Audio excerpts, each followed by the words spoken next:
കൊച്ചി കലൂർ സ്റ്റേഡിയത്തിലെ വിവാദ നൃത്ത പരിപാടിയിൽ നടപടി. കോർപ്പറേഷൻ ഹെൽത്ത് ഇൻസ്പെക്ടർക്ക് സസ്പെൻഷൻ. കലൂർ സർക്കിളിലെ എം.എൻ. നിതയെയാണ് സസ്പെൻഡ് ചെയ്തത്.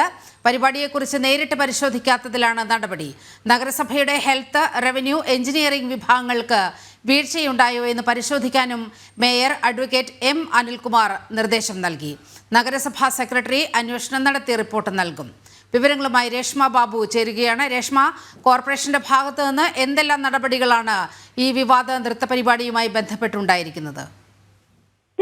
Kerala places of public resort act പ്രകാരം ഏത് തദ്ദേശ സ്ഥാപനമാണോ അതിന്റെ അനുമതി ഇത്തരം പരിപാടികൾ നടത്തുന്നതിന് വേണമായിരുന്നു. ഹെൽത്ത് ഓഫീസിൽ, അതായത് ഈ PPR ലൈസൻസ് HI ആണ് കൊടുക്കേണ്ടത്. ഹെൽത്ത് ഇൻസ്പെക്ടർ, ഈ ഹെൽത്ത് വിഭാഗം, ഈ കോർപ്പറേഷന്റെ ഭാഗമാണ് കലൂർ സ്റ്റേഡിയം വരുന്നത്. അതുകൊണ്ട് തന്നെ ഈ കോർപ്പറേഷന്റെ ഹെൽത്ത് വിഭാഗമാണ് ഈ പരിപാടി ഏത് വിധത്തിലാണ് നടക്കുന്നതെന്ന് പരിശോധന നടത്തുന്നതിന് ശേഷം ഈ PPR ലൈസൻസ് നൽകേണ്ടത്.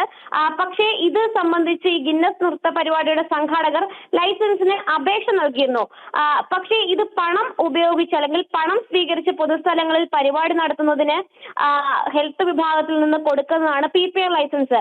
പക്ഷേ ഇത് പണം ഉപയോഗിച്ചുകൊണ്ടുള്ള അല്ലെങ്കിൽ പണം സ്വീകരിച്ചുകൊണ്ടുള്ള പരിപാടി അല്ല എന്നതിന്റെ അടിസ്ഥാനത്തിൽ ഈ അപേക്ഷ HE, അതായത് ഹെൽത്ത് ഇൻസ്പെക്ടർ നിരസിക്കുകയായിരുന്നു.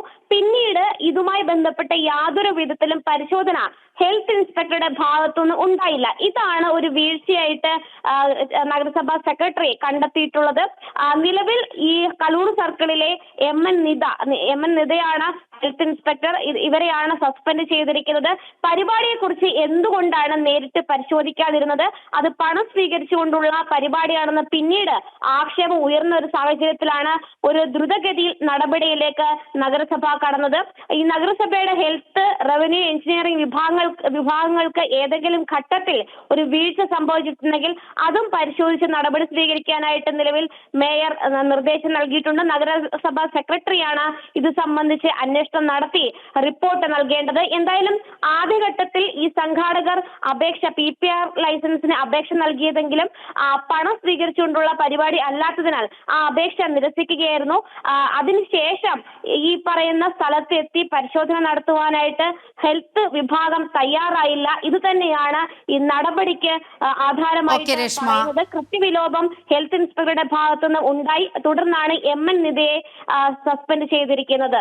ശരി, രേഷ്മ ബാബുവാണ് വിവരങ്ങൾ പങ്കുവച്ചത്.